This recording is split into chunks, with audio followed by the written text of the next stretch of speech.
بسم الله الرحمن الرحيم. السلام عليكم ورحمة الله وبركاته. الأهلي بطل السوبر. الأهلي يفوز على الزمالك 2-0 في نهائي السوبر المصري. بجد يعني ان هو يستاهل النهارده المكسب، لان بيلعب بكل قوته الضربة وما عندوش اصابات ولا غيابات. هو مستحوذ من اول مباراة.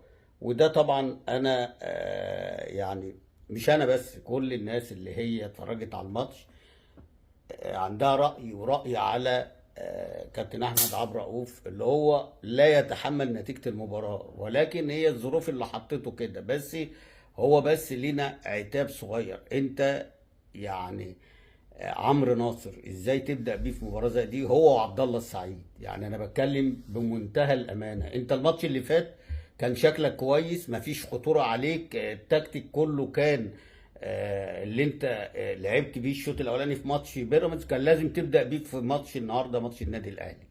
ولكن آه، اتنين لعيبة مؤثرين النهاردة كانوا مش في حالتهم، هم السبب في اللي هو حصل ده. يعني انت ما لعبت سيف فاروق جعفر، انا شايف والله ان هو كان احسن من عبد الله السعيد واحسن من ناصر ماهر، عشان بس تكونوا في الصورة.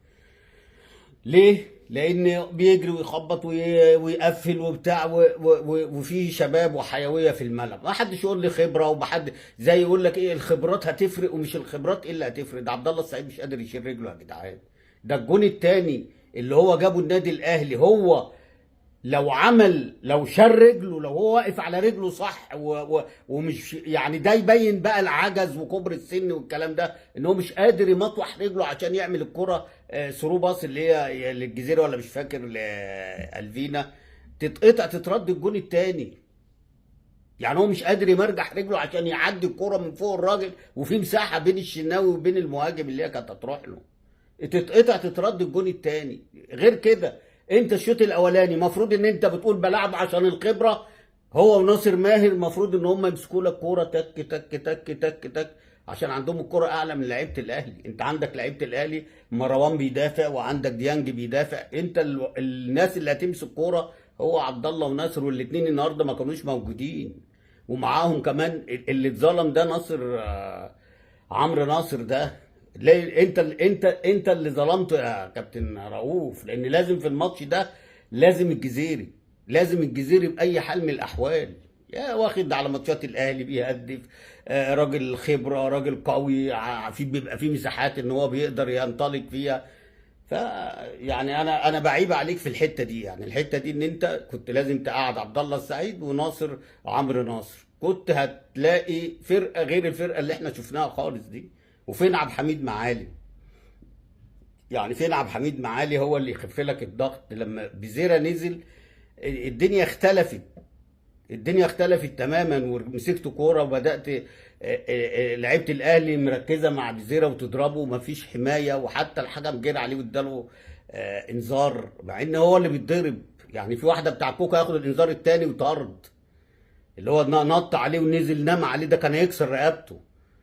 يعني لو شويه، لو مش الواد ده قوي ومدملك كانت رقبته اتكسرت. انا مش عارف، حتى الحكام الاوروبيين مفيش حمايه. الشوط الاولاني الحكم نيته باينه من الاول، حسب كرة على محمد شحاته وقال لك لا على خط ال 18.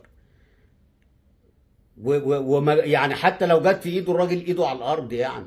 وتلغي جون الجزيري اللي هو جاي اول حاجه جت في دماغه، يعني اول حاجه لمست دماغه وبعد كده جت في ايده. ايه المشكله دي لو الانديه تانية بتحسب يعني؟ ده ما يقللش ان النادي الاهلي لغايه ما بزيرا نزل هو المستحوذ، هو اللي راكب، هو الاحسن، هو الاخطر، هو الافضل، هو ادي قيمه بن شرقي بقى. يعني النهارده المفروض بن شرقي او مروان عطيه هو اللي ياخدوا راجل مباراه، ما اعرفش مين اللي خد راجل مباراه. تاني هدف طاهر محمد طاهر اللي جماهير الاهلي مش طايقاه. دي طاهر اهو، ادي طاهر اهو ب 3 مليون جنيه اللي مش عاجبكم. ها، عمل جون عالمي، جون عالمي. وبرضه بقول على احمد عبد الرؤوف الجون دوت من حسام عبد المنعم، ولا عبد المجيد، حسام عبد المجيد، نسانا اسمه الله يخرب بيته.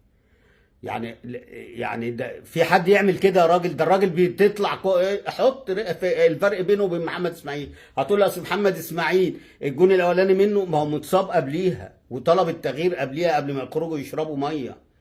ما خدتوش بالكم ولا ايه؟ عشان كده في زكه، عشان كده ما قدرش وبعدين هي اصلا رايده ان هي تخش، لان لما سندها بن شرقي وحط وش رجله فيها ما يجيبهاش الا لعيب كبير زي بن شرقي. لو اي حد تاني كان هيقعد يلت ويعجب فيها وكل الكلام ده. فاحمد عبد الرؤوف النهارده انت غير موفق في حته عمرو ناصر وعبد الله السعيد.